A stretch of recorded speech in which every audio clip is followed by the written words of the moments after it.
Alright guys, this is Rob, back again. Part 2 in the T-top conversion.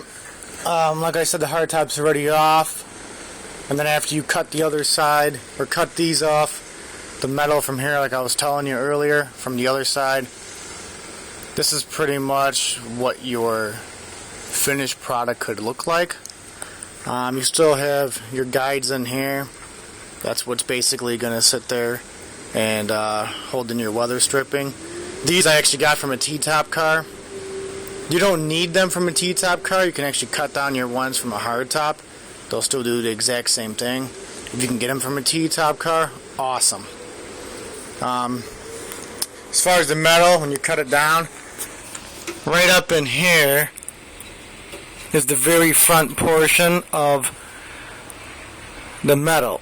You want to cut that off in the center, and then you're going to be able to bolt in your T-top brackets with from here. When you cut this across, you want to go straight down, all the way down to the center. So you're just going to cut it all the way across from here and work your way up. So you're basically, with this channel, it's straight down all the way across. On the bottom. On the very front, the way the metal is shaped and everything else, you're not going to be able to do that perfectly. The metal that you do cut off, you have excess metal left over from other brackets and other parts of the channel from the hardtop. You're basically going to have to end up cutting it off, and you're going to add this metal to it. I pop rivet both of those in here, and it'll be part of your guide from here. You'll then have to cut it down, shave it, even angle it maybe down. You know, from here you might have to go down a little bit with it. But basically you're going to figure all that out as you contour it with the weather stripping, because the T-top you want to be able to sit perfectly flush without having any trouble installing the top with the locks. So it should go in nice and smooth. It should go right up into the centerpiece, lay down right here, and then you're going to latch it and it should be able to go in no issues.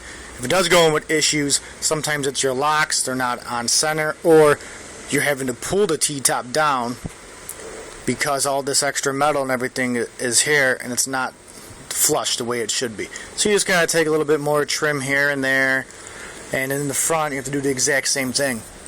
But what would have to happen from here is even you have to get the hammer and you're going to have to beat in a little bit on this side in the back. Not only on this back side, but the other back side from the other passenger side. To push this in, because the way the seal fits, it goes into here. And then what you're going to need to do is, screw it in just like the factory would be, and the weather stripping would go over it from here. You got to keep doing it over and over and over to figure it out. You'll have some extra metal left over from here and here. You can actually, if you're a really good body man, you can sit there and weld a lot of the stuff back in here and finish it up, make it nice and flush and sit nicely. Do the same thing right here. Or what you'll eventually do is you'll fiberglass or Bondo a little bit just to seal everything up and make it sealed, so where water doesn't get in there. And if it does, like it should, the water would come down and it works down the rain channels and everything else and keeps it out of there. And that's how it would be from the factory even. But like I said, we don't have it from the factory. It's a hardtop converted to a T-top. You'll have to put in your own fiberglass and Bondo to fill it. If it will never see rain, guess what? You don't have to worry about it. You can leave it this way. It can look ugly. It gets covered up 100% anyway from here with this. But right up over here, people will be able to see. So once again, like I said, you Bondo it, fiberglass it, you're going to fill it, and you're going to paint all this in here anyway to match the vehicle if you want. That's basically just the back side. Easiest way I'd found it, like I said, cut it pretty much down the center with this, flush all the way down, bend your metal, you have to fold it and whatever else. Come back over into the very front, it's going to be the exact same thing.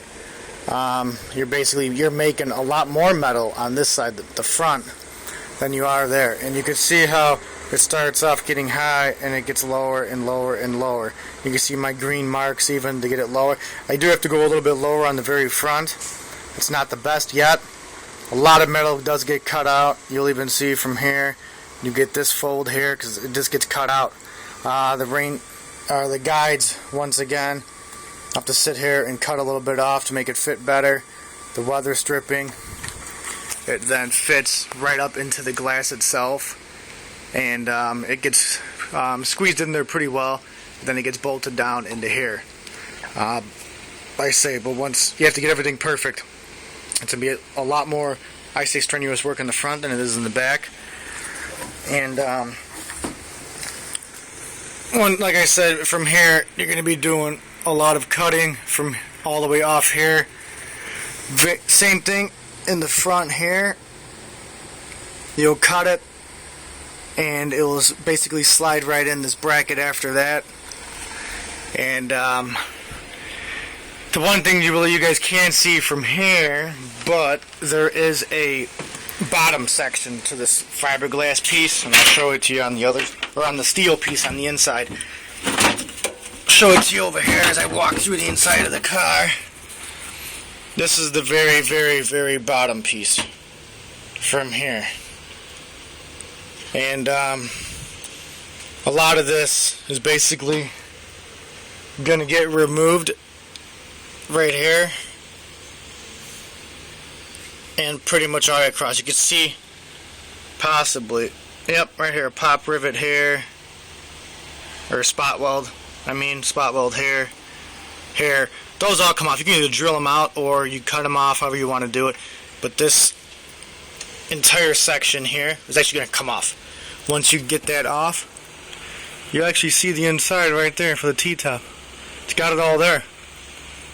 The only thing they really added was this bracket that was spot welded here and the very top part of it. Once you get all that stuff off, the T-top crabs are already there. You just got to start bending your metal, folding things up. This is what it would look like originally. I mean, that looks very difficult. You know, I went from that to this. You just got to make your own channels. Basically, like I had said, all right here.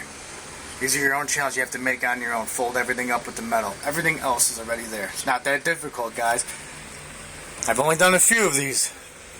You know, and I'm not a master at it. I'm not a body man. I'm just a guy that likes to, do some difficult things. You know, and you can make it look good. Like I said, the Bondo is what covers most of it up. The weather stripping then goes on afterwards. You can paint it and make it look nice. Weather stripping does go on. And give me about 10 seconds to put the weather stripping on, and I'll show you the video again. I'll continue the video with weather stripping on.